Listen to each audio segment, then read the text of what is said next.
A woman in Illinois lost her husband 11 weeks ago. A stroke, fast, 2 weeks after the funeral. A letter arrived from his pension office. His pension paid $2,260 a month for 6 years. It now pays her zero forever. He chose that option himself at retirement in a 20-minute meeting because it paid the most each month while he was alive. Here is the decision he made, why it cost her nearly $250,000, and the one conversation every couple needs to have before that form gets signed. Today, we're going to conduct a detailed financial autopsy of a single, irreversible retirement decision. In this explainer, we're looking closely at the mechanical breakdown of a pension survivor benefit election. You know, it's a choice made right at the finish line of a long career, often in just a matter of minutes, yet it completely dictates the financial security of a surviving spouse for decades. The numbers we're about to unpack are honestly staggering. And the crazy part is, this happens every single day. I want you to picture a very specific Wednesday afternoon. We're sitting at a kitchen table in a quiet ranch house in Springfield, Illinois. Sitting across from us is Margaret. She's 67 years old, a retired 4th grade teacher who poured 31 years of her life into the public school system. In front of her is a thick stack of papers and a cup of coffee that went cold hours ago. Just 11 weeks ago, her husband Gerald, who is a retired county facilities manager, passed away from a sudden stroke at age 69. And right now, Margaret is staring blankly at a letter from Gerald's pension administrator that showed up in the mail 2 weeks after his funeral. That letter delivered a devastating blow. It confirmed that Margaret's household income just dropped by $2,260 every single month, permanently. Literally overnight, their combined household income fell from $6,100 to just Margaret's own pension of $3,840. Margaret actually called the pension office, desperately trying to understand how this could possibly happen, and the representative on the phone confirmed the cold, hard math of a choice Gerald made 6 years ago. The exact mechanism of that massive financial loss comes down to a specific election. When he retired, Gerald chose what's known as a single life annuity. Now, this option pays the absolute highest possible monthly amount for as long as the retiree is alive. But the trade-off is absolute. The very moment the retiree dies, the payments stop entirely. There is no survivor benefit.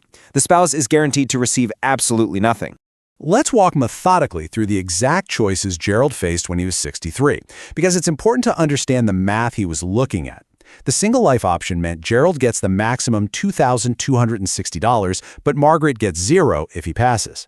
Alternatively, the 50% joint and survivor option reduces Gerald's monthly pay to about $2,000, but it guarantees Margaret $1,000 a month for the rest of her life. The third choice, the 100% option, drops Gerald's pay a bit further to $1,825, but Margaret would receive that exact same amount indefinitely after his death. The temptation here, as it is for so many, is immediate cash. Gerald looked at these numbers and focused purely on maximizing his current day-to-day income. By choosing the single life annuity over the 50% joint and survivor option, Gerald opted to take an extra $260 a month.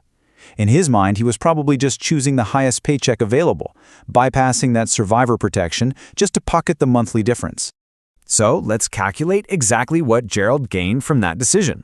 He lived for 6 years after retiring. Over those 72 months, collecting that extra $260, Gerald captured a total short-term payout of $18,720. That right there is the absolute maximum financial benefit his choice generated for their household while he was alive. But that short-term gain builds into a devastating mathematical reality for Margaret. Currently, 67 years old and in excellent health, Margaret is projected by average life expectancy data to live another 2 decades, taking her to age 87. She has to survive another 20 years completely without the income that Gerald's pension would have provided had he had just made a different choice on that form. And here's the brutal contrast laid bare. Gerald's modest short-term gain was $18,720 over 6 years, but over Margaret's remaining 20 years, had Gerald chosen the 50% option, she would have received $240,000. Had he chosen the 100% option, she would have received $438,000. She has permanently lost between $250,000 million in guaranteed income. The math here is incredibly unforgiving. When you break it all down, the exchange rate of Gerald's decision is just devastating. For every $1 single of extra monthly income Gerald enjoyed during his 6 years of retirement, Margaret is now paying $13 in lifetime costs through lost survivor benefits, a 13-to-1 ratio of loss to gain. It's an incredibly steep price for a surviving spouse to pay. So, how does this actually happen? Often, it's because of an illusion called pension maximization. This is a strategy where the retiree takes the highest single life payout and theoretically uses that extra money to buy a private life insurance policy. The idea is that the death benefit will eventually replace the spouse's lost pension income. Margaret vaguely remembered Gerald mentioning life insurance 6 years ago. He told her the difference would be covered. She trusted him, naturally, like you trust someone you've been married to for 41 years. But the reality? There was no policy. Let's systematically dismantle why this strategy is so incredibly dangerous. First off, it requires strict premium maintenance. If a payment is missed and the policy lapses, the spouse is left with absolutely nothing. Second, insurability at retirement age just isn't guaranteed. Health issues can make policies impossibly expensive. Third, these policies are notoriously undersized against 20 years of inflation. And finally, the most terrifying point of all, the pension election is completely irrevocable. If the life insurance strategy fails for any reason at all, you cannot go back and change the pension paperwork. You are locked in forever. Now, let's shift our focus just down the street. Gerald and Margaret's neighbors, Frank and Helen, retired within 6 months of each other and approached this identical financial crossroads. But as we're about to see, they utilized a completely different methodology to make their choice, and the financial reality they live in today is the exact opposite of Margaret's. Consider their numbers. Frank had a base single life pension of $2,180 a month, but Frank didn't take the maximum. Instead, he and Helen elected the 75% joint and survivor option. Frank willingly accepted a $240 monthly reduction to his own payout, bringing it down to $1,940 a month, specifically to ensure that Helen would be protected. Let's weigh Frank and Helen's numbers. Frank has been retired for 4 years. Over that time, they have sacrificed about $11,520 by taking that lower monthly payment. But because of that modest sacrifice, if Helen outlives Frank by 20 years, she possesses a guaranteed $349,200 in absolute income protection. The contrast with Gerald's decision is night and day. The stark procedural difference reveals exactly how these two separate outcomes were reached. Gerald went to an administrative meeting completely alone. It took him 20 minutes, cost $0, and he signed the form. Frank and Helen, on the other hand, spent 2 hours sitting together in the same room with a fee-only financial planner. They paid $400 for that planning session. But think about it. That $400 fee prevented a multi-$100,000 catastrophe. If you or your spouse are approaching a pension election, here are the 3 strictly necessary actions you must take before a pen ever touches irrevocable paperwork. Number 1, demand a complete schedule of all exact survivor options in writing, absolutely no verbal estimates. Number 2, model multiple mortality scenarios on paper.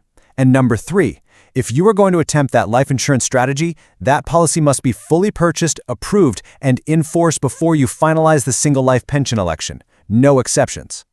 Let's dive a little deeper into action step 2, because it's absolutely crucial. You can't just look at the highest monthly payout. You must calculate these 4 specific life expectancy scenarios to expose your largest financial vulnerability. What happens to the survivor's income if the retiree dies within 5 years? What if the retiree lives to average life expectancy? What if the surviving spouse lives significantly longer, well into their late 80s or 90s? And what if both spouses pass around the exact same time? You have to model the exact dollar output of every single scenario. We have to remember that this administrative act is deceptively brief. A 20-minute meeting, a single signature on a piece of paper. Yet that brief moment permanently dictates the financial security and dignity of a surviving spouse's final decades on Earth. Once that first check clears the bank, there is no going back, no matter how much your circumstances change down the road. Which brings us right back to Margaret, sitting at that cold kitchen table in Springfield, staring at a permanent reality that could have easily been avoided. Gerald didn't fully know the trade he was making because he never modeled the scenarios. Margaret will live with his 20-minute decision for the next 20 years. The takeaway here is clear and imperative. Have the conversation together, both of you, in the same room, with all the math on the table, before the form is ever signed. Because ultimately, you really have to ask yourself, will your legacy be a 20-minute mistake or a lifetime of guaranteed security? So that is the decision that gets made in 20 minutes and lived with for 20 years? $260 more a month while Gerald was alive? $240,000 Margaret will never see now that he is gone. And the only difference between Margaret's story and their neighbors Frank and Helen's story was one 2-hour meeting and $400 in planning fees. Here is what matters. If you or your spouse has a pension and has not retired yet, this decision is coming. And once that form is signed, there is no changing it. Not in 5 years, not ever. Hit subscribe right now and turn on notifications because every week I break down another real retirement decision just like this one. The exact numbers, the exact mistake, and the exact fix, in plain English nobody else gives you. And if you are approaching a pension election or helping a parent through one, go watch the video right on your screen next, where I walk through exactly what questions to ask your pension administrator before you ever sign anything. Drop your situation in the comments. Your age, your state, whether you or your spouse has a pension, and whether you have already made this election or are still approaching it. I read every single one. I will see you in the next one.